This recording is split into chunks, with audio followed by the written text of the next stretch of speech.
without further ado, Donnie. Thank you, Gerry. Well, folks, as he said, my name's Donnie Dixon. My call sign's K5BKR. I've been a ham operator for going on 4 years. I've been a shortwave radio listener for, I don't know, I'm a truck driver, so I've been listening to shortwave CB forever. Um, I was a prepper before prepper was a thing. I didn't know at the time about radio communications. I had CBs and stuff, which local comms, it's fine. Everybody should have some kind of CB. Whether you have a ham radio or not, you should have a CB. That's where if things go down, that's where most common people are going to be at is on CB. Just because they don't know about ham radio or they don't have a license. But like Gerry said, I just communications is the key. Um, things go down, you're going to want to know the news. If you're all you got is your AM, FM radio in your car or at home, they're only going to be broadcasting until the gas runs out of their generators. Yeah. So, and the propaganda, correct. So, what do you do after that? Well, okay, I got my little wind up radio, which is good. Everybody should have one. But it should also have a shortwave band on it, also. Because your AM, FM radio stations, your TV stations, until the gas runs out, you're going to have to listen to what the government wants you to know. Gerry set up a radio. Now I'm going to have Gerry operate it because I don't know his radio. I've never operated one of these. But as he said, Jeff, Ted, and Gerry and I, we talk to each other. I'm in, I tell you the name of the town, you probably wouldn't know it, but I live in Ballinger. It's 45 miles this side of San Angelo. So we call that invis, and that depends on how your antenna is. It's near vertical. Near vertical what? Incident. Yeah. And what that does is that gives us the ability to talk on HF radio from 50 miles to 3 to 500 miles. And depending on how you set your antenna up, you can only talk like that, or that's pretty much where you're going to talk, or you can talk country, nationwide or around the world. Just depends on how you got your antenna, what kind of antenna, stuff like that. We actually use a couple different digital programs which work better in emergency situation than voice. Just because you can run like at 1 watt. We've actually tested it with a couple of the other, Amron guys, and they were running 0.7. Yeah, I mean just almost nothing, and they were talking what 300-400 miles. 400 miles. So So that means it's a low wattage. It means it's not leaving a big footprint and it's putting it out there. Sorry, it's your presentation. that's Kilo Mike. You can go ahead. And what that does is some folks don't want other folks to know, hey, I'm out here talking. So the lower wattage you can go, if the government's trying to direct and find you, the lower wattage and the faster you can get that message out, the less likely they're going to be able to direct and find you. So that's what we use. We use a. How did I end up with your phone in my pocket? Oh, you moved it, didn't you? I couldn't get in your phone and it lost. But we use a program called JS8 Call. If you're using Nivis or how to pronounce it with a short digital burst, you cannot beat yes. I've heard that both ways. I've heard that. That's what. Well, that's why we use it because we've heard that. Here within the last couple months, I've heard rumors that the government now has come up with a new way to do that. I don't know that for sure. When I was in the Army, when we were communicating, it was Nivis digital burst for that exact reason. Right, and that we still go that way because that's the way we still believe, and it's. I saw a demo. They DF it. Yeah, but they have a complicated antenna system. There's only like 8 of them in the U.S., but they can actually measure the refracted angle and direction, which just like a cue ball bouncing off in a pool table, they can locate you with That's what I heard. So I haven't seen it, but that's what I've heard. But they have the ability. I mean, they can even pick you up receiving it with the right equipment. They can even Europe actually does this. They back in like World War II, you had to have a license, and if I'm not mistaken, they still do. You have to have a license to receive television. It's crazy. Yeah, they have to have a permit just to watch TV. And the way they can find them, they got little vans. It's got special antennas that are built inside the roof so they don't stick all out everywhere. They drive around the neighborhoods looking for people receiving signals. So it can be done. I know it can be done. Uh, don't know that we're doing it, but I know Europe's doing it. But what Gerry's got here, like I said, I don't know his radio, so he's going to have to show you how to do it. But the program he's got pulled up is JS8 call, and like I said, we can operate on very low wattage and cover a tremendous amount of mileage with it. Do you have to have internet for that? No. Everything. The only thing he's got to have internet for now is this does rely on a time. It's got to be in a time, but I'm going to show you someplace else here after a while. You can actually hook a GPS dongle to your computer and unhook from the internet, and the GPS dongle will keep the time on the computer for you.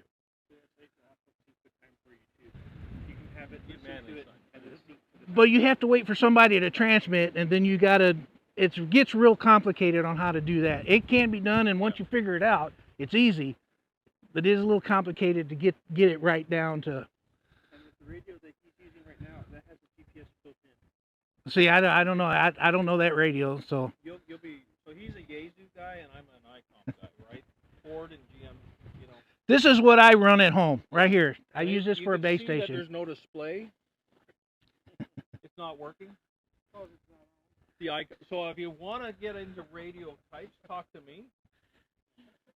They're all good, and they all have their ups and downs on what they can do. It just goes back to how much money you want to spend. You can start off. I think the lowest.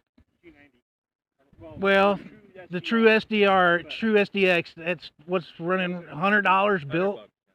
So I mean, you can start off HF with 5 bands for $100. Yeah. They have some of these radios. They're called contesting radios. Are $20,000. Yeah. So are you having the 400 miles range because of this antenna? No, the one behind you. So you see that wire? Oh, that one wire? Up there. Okay. Yep. Okay. So that's a sloper. Okay. And you have different ways of setting them up, right? And that's the whole thing about learning HF is there is multiple things to deal with in different conditions, different situations. So it's not an easy just buy one radio and one antenna. You know, it's easy to get your you get your license and you think you're only going to buy one radio and you're only going to buy one antenna. It doesn't work that way, right? You end up with a truckload. $5,000 later. Yeah, it's like holy mackerel.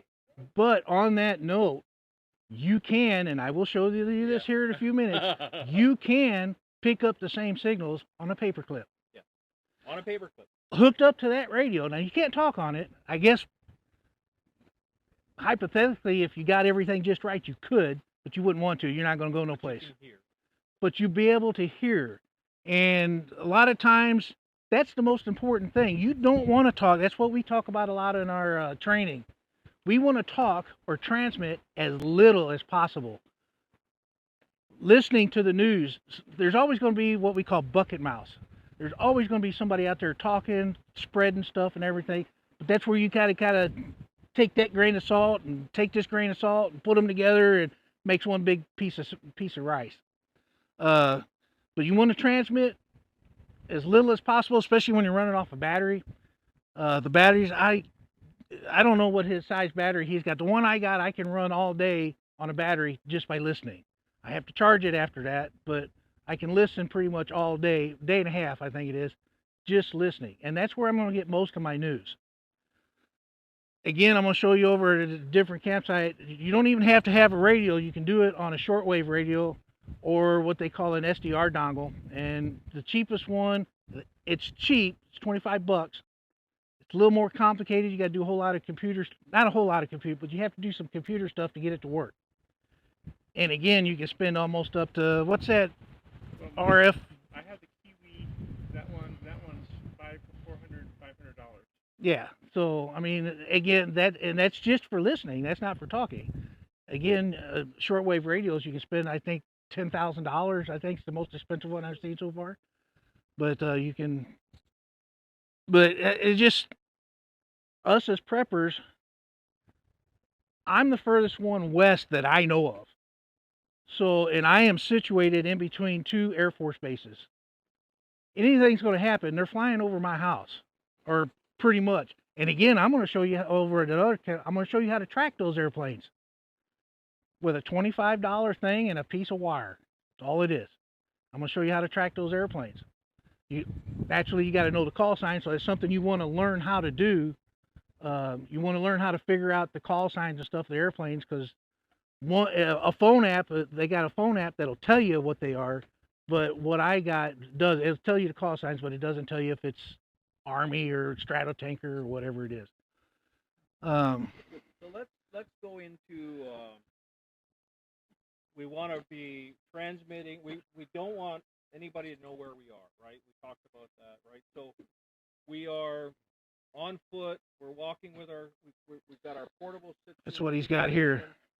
We've got the book bag with the ICOM. We're walking to our bug out location, and we want to, we know that we're going to check in at a certain time. So if you're in the PrepperNet comms, there's check in. When there's an issue, when there's a situation, we have rules of saying, okay, we're going to check in here. We're going to, people are going to know how we're doing. Do we need help, whatever. So they're expecting us to check in. If we don't check in, then they're going to, okay, well, let's wait for the next time. But they've got it pegged as saying our comms group is looking after our PrepperNet group.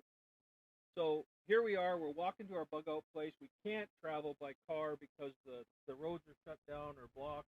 So we're doing our bug out. We set up our setup.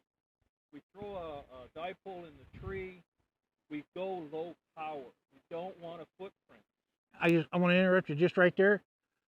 Just to add to what he's saying, I don't know, you might have been going there, I'm sorry. No, you do it. Sure. HUD over there, he'll know this too. When you get to your bug out camp, you do not want to transmit from your bug, even if you're only doing a quarter watt. You do not want to transmit from your bug out camp. Walk out a mile or two, because if they do direction find you, they're going to mortar right where your radio's coming from. Yeah, so walk out away from your camp. If it's really nasty, they're looking for us, right? So it's kind of like, let's put our signal out there in a place that we're going to transmit.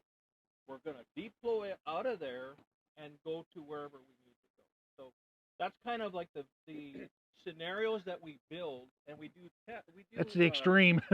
Well, we do the T-Rex, right, every year, and it's a study of going and setting up, getting the message, taking down, and mobilizing somewhere else. Usually we have to move 3 miles. 3 miles. 3 miles. It has to be greater than 3 miles, and it's an all-day thing. So it's good for practice, but we do it for a reason.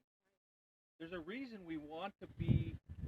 It's just in case we're going to be ready for it, right?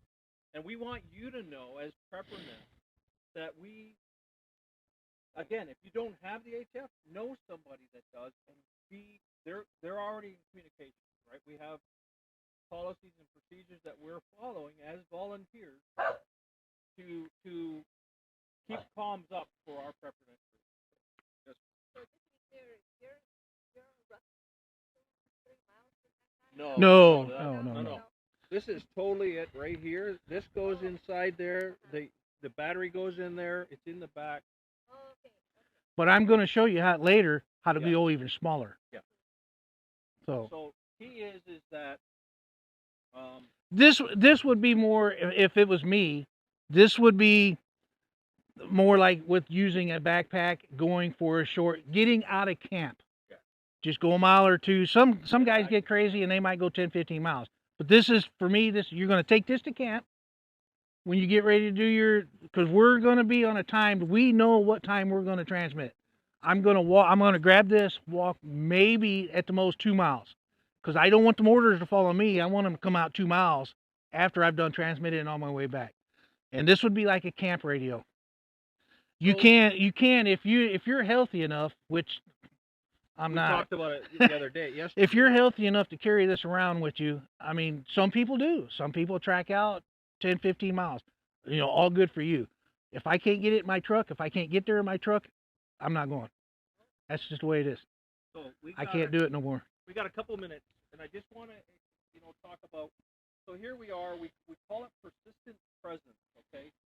Our Amron/PrepperNet group is we have persistent presence online on the radio 24/7. Meaning, when I push a button on here, I should be able to send a signal and say who's out there, who can hear me.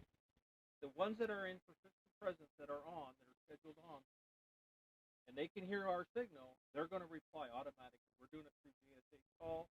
It's a low power deal. It's digital. You don't have to say anything. It's all macros. You just go boom, boom, boom. We send our signal out, and we're expecting to hear somebody back. They can hear us, and they tell us what the signal strength or their computer does of what they're telling us, right? So we get some data back going, hey, it's not a really good signal. I need a little bit more power, or I can go weaker, right? But that's the purpose of what we wanted to show you on the digital side is we do want to see who's out there. Who's listening? Yeah. Right? Yeah, who's listening? Yeah. Who's listening? Yeah. Yes, sir. And this is just one program. We got another program. It's called FL Digi. You don't have to be hammer operators to listen to this. You can listen to either one of these. He's going to show you over there how to do that. But you can. We got another program we use. It's called FL Digi, and it has several different. Well, they call them modems, but it's different modes that you can transmit and receive in. You can actually send a book if you really wanted to type it out. Yeah. Well, JSA does pictures too, doesn't it? Yeah. But yeah, you can send a book if you wanted to, but depending on what mode you could be sending one paragraph all day, which is not really what we want to do if things start happening. But there's faster modes. That's what we usually use, but you can slow them down and make them. But it's all has to do with if you can't hear because of voice, you're gonna almost for sure hear using the digital. Well, you'll hear better. It's close to CW. CW is the weakest. The original digital communication that's out there in radio. CW. JS8 call is the next one up. Yes. So when you say that you keep this up for the PrepperNet community, who all does that include? Anybody who's listening, it doesn't have to be PrepperNet. It's anybody who's listening can hear it. We tell all our PrepperNet groups, hey, we're going to be on there. So those of us that have 2 meter. So we have what we call FRS, and we'll talk about that. FRS, or sorry, not FRS, Channel 3 project, which is low power 2-way radios, which is FRS, family radio, GMRS, 2 meter. So that's all CB. Local. That's CB. That's all local. That's what we can do, line of sight or whatever. Hey, can you relay to Donnie that I need something 300 miles away? Can you relay that? And it would go through the Channel 3 project, and those operators are also HF operators. They put that radio down, pick this one up, and they do this. They come back, say comms complete back to you. So that's how we simulate and we practice all the time, is taking it from line of sight to, well, maybe I'm the HF operator. You live on the west side. He lives on the east side close to me. He's not an HF, but he radios to him. He radios to me. I can't hear him, but I can hear him, and it just relays to me. Oh, I can do that. I send it back, and it goes back. And the way, how it works. Yeah, the way that would work is, let's say you're on your FRS radio. Government comes to your door and says, hey, I want your guns. Anything. I want your food. I want anything. I'm shutting you down. You sneak off in a corner. Hey, Gerry, they're coming for me. Spread this out. Jerry's going to get on the HF radio, and because I'm 150, 200 miles. miles, whatever it is. He's going to say, hey, Donnie, this is what's happening in San Antonio. Yep. And then I can relay that on into Arizona. Then Arizona can relay it. And that's how we get it across the country. How do we get plugged into? Just starting with a two-way radio.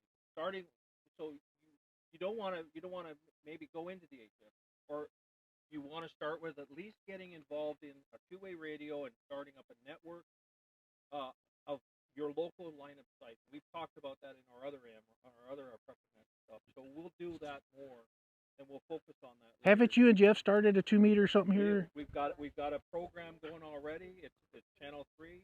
We have cells in San Antonio, and we want more cells where this guy could talk to this guy could talk to this girl, this guy, and so that's the cell leader, and then we go from there and get it to HF. We got a plan, and we're practicing. And I don't know how many of y'all kept track of the Katrina when all that was happening and everything. The Cajun Navy actually had to come out and save everybody because the government couldn't do it. Cajun Navy had their 2-meter radios and CBs. They was out on their boats. They called back to their command station that was outside of Katrina. They called back to them, and then they called out to everybody else, say, hey, we need more boats. We need this. That's how the Cajun Navy saved Louisiana. All right, so I get the call, and I get told, hey, who is, we need to get to Donnie. He's 150 miles away. All right, I'm going to move that message to him. I send in JSA call, who can hear me? And I'm looking for somebody that can hear me. So then Ted comes, he says, I got you. And it comes back, automatically replies, I got you. I said, okay, Ted, and I can type in my computer, who can you hear? Oh, he can hear Donnie. Okay, now, Ted, I can relay to Ted, to Donnie. And he doesn't have to be at his touching radio. computer. Yeah, he doesn't have to It's be off at his radio. persistence presence. We're using that as a bounce, right? Hey, I'm going to his signal to bunch up to his signal. He doesn't have to respond. He doesn't even know it. He could not even be home. He could be at work. His radio just has to be on. Persistent presence is important that your system is on. So mine's on 24/7 unless If it doesn't catch so the Not government now. checks everything, right? of course. Okay, so we have to get past the part of, okay, yes, they're going, people, I can't control that. Right. But I Have still a want license. calm, right? There are rules that we have to go by as ham radio operators. We're not allowed to send codes. Yep. Everything has to be in plain English. Yep. Now, some people say, "Oh, this is code." Well, it's not. It's just a digital signal that anybody can pick up. It's encrypted, we're in trouble. Yeah. It has to be language that anybody can read. Until If shit hits the fan, it doesn't matter, guys. right. Until doesn't things matter. happen. Yeah. Okay? But today, shit hasn't hit the fan. And I'm going to tell you, there's lots of us in here that are Aries, which is, an organization touched through the government, RACES, which gives comms to the government, and Mars, which gives communications to military. We're members. Why? Because the more we can learn, the more we can know, and the more we can help. MCOM, we want to help. But if shit hits the fan, we pick, right? We're going to look after our families, right? We're going to look after ourselves. And so what this does is it's an amazing tool. And once you get you start smoking this drug, No, I just wanted to. I wanted to hear them to hear the digital signal. You hear this guy? He's in North Carolina. So this is a Zello group, and everybody should be downloading Zello.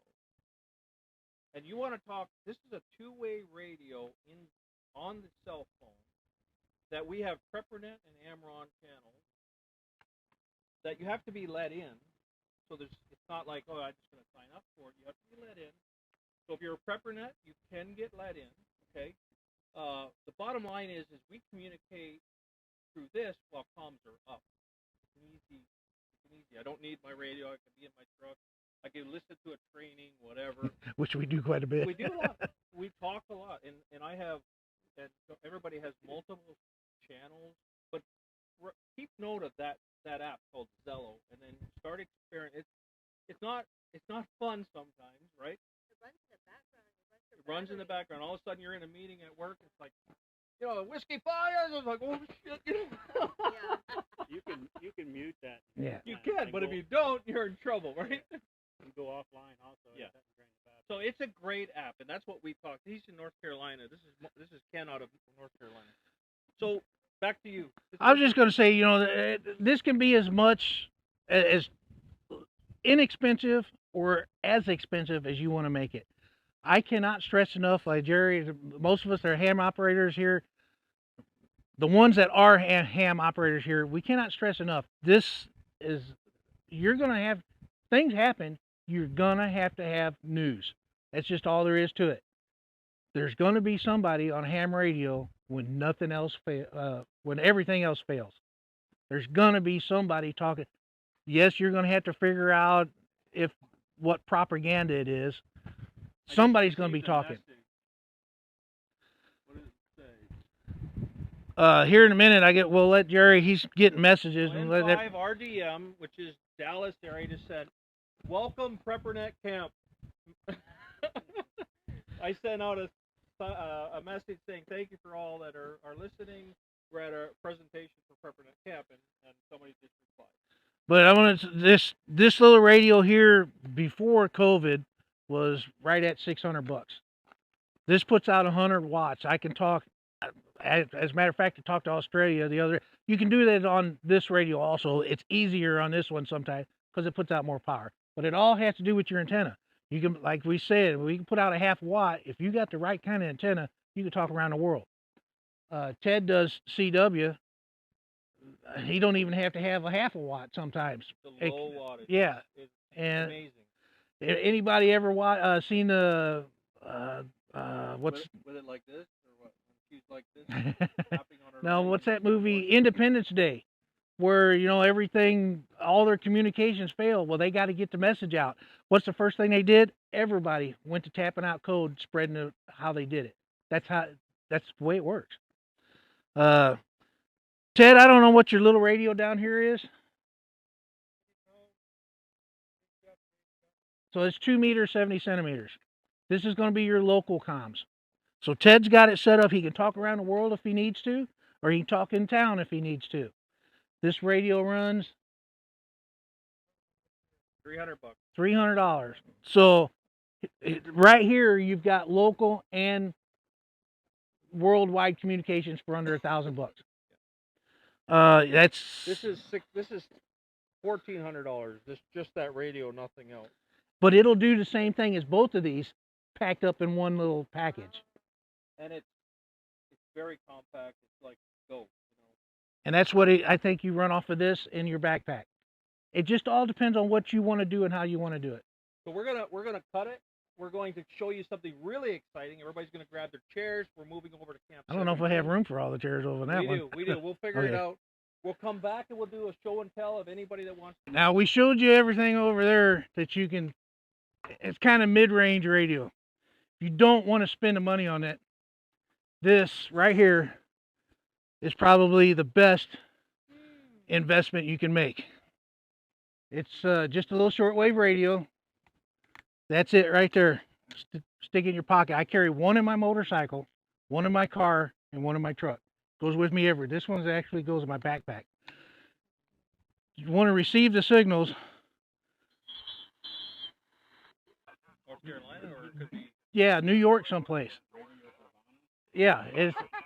I cannot stress enough. Even if you have ham radios, you should have a shortwave radio. You can run your ham radio, and listen to a different frequency on this. We can sit here all day and wait for them to give a call sign. If you can't pick something up, you don't want to spend the money on antennas. Like you got the yellow wire there, almost the same antenna that we had at the other camp, just different color. It's hooked up to this radio here. Go to Walmart, and I bet you probably got this in your garage or basement. It's a speaker wire. You can use a house wire. Strip it down, just strip 2 ends. I got this one fancied up. But you just strip the end up, wrap it around the end and the antenna, and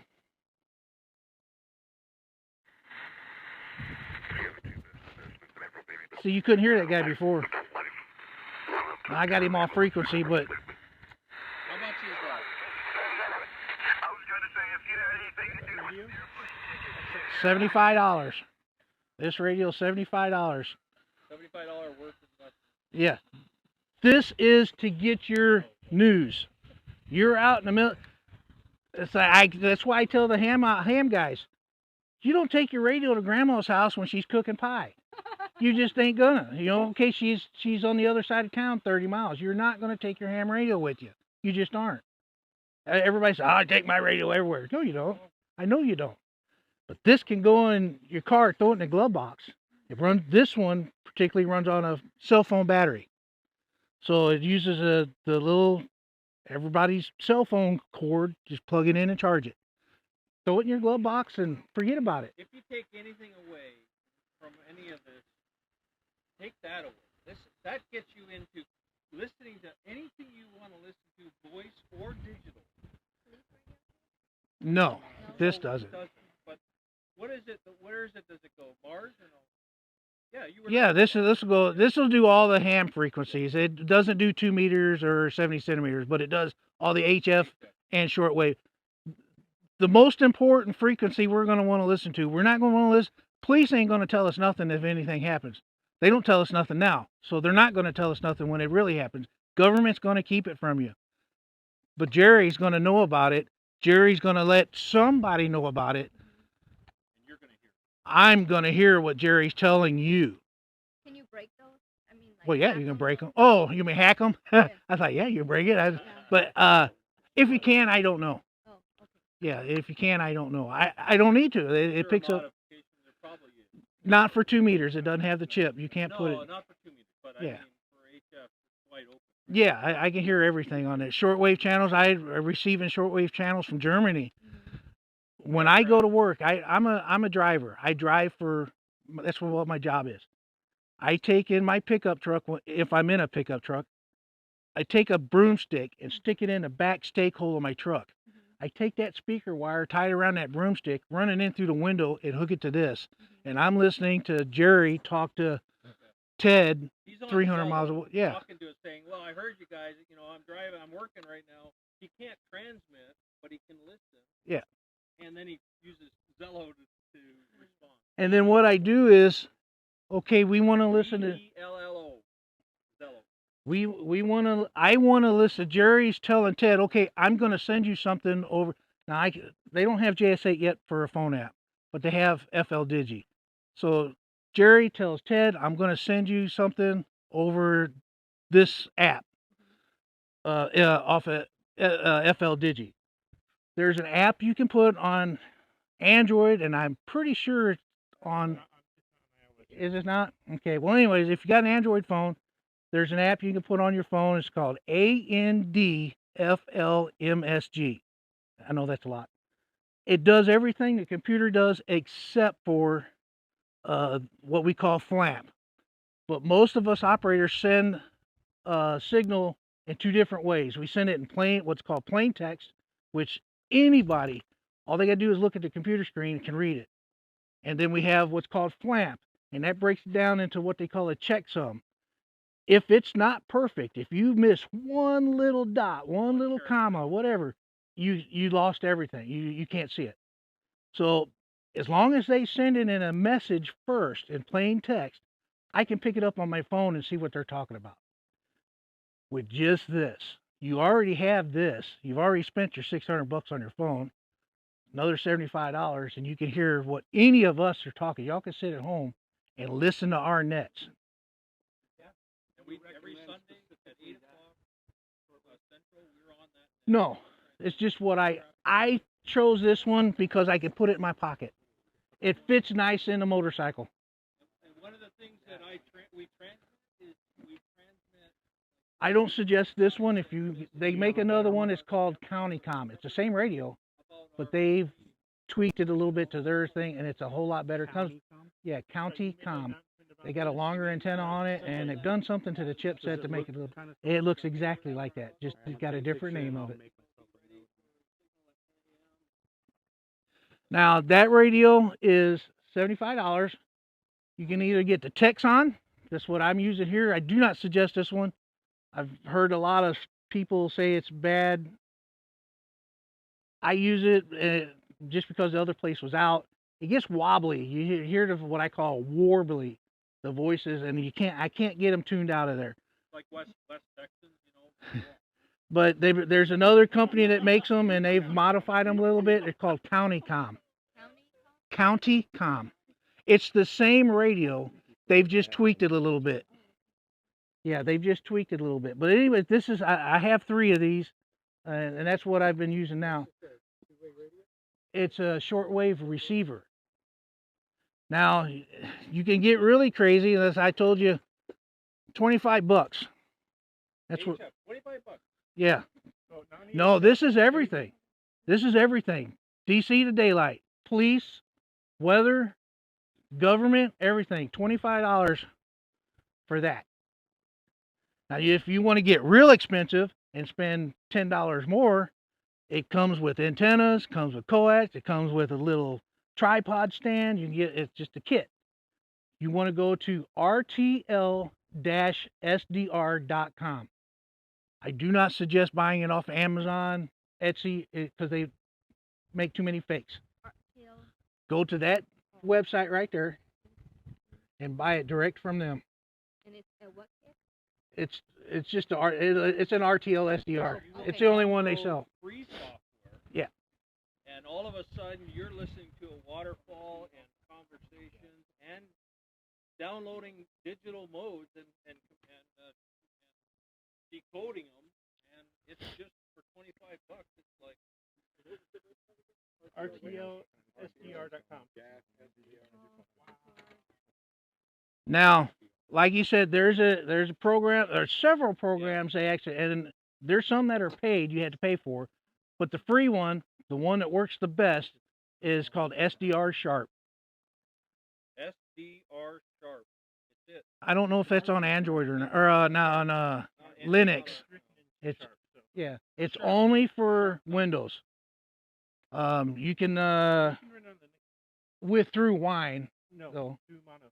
You can. Okay, well, you had to talk to Ted about that. I don't know nothing. I'm a Windows guy. I've done found out I don't like Linux.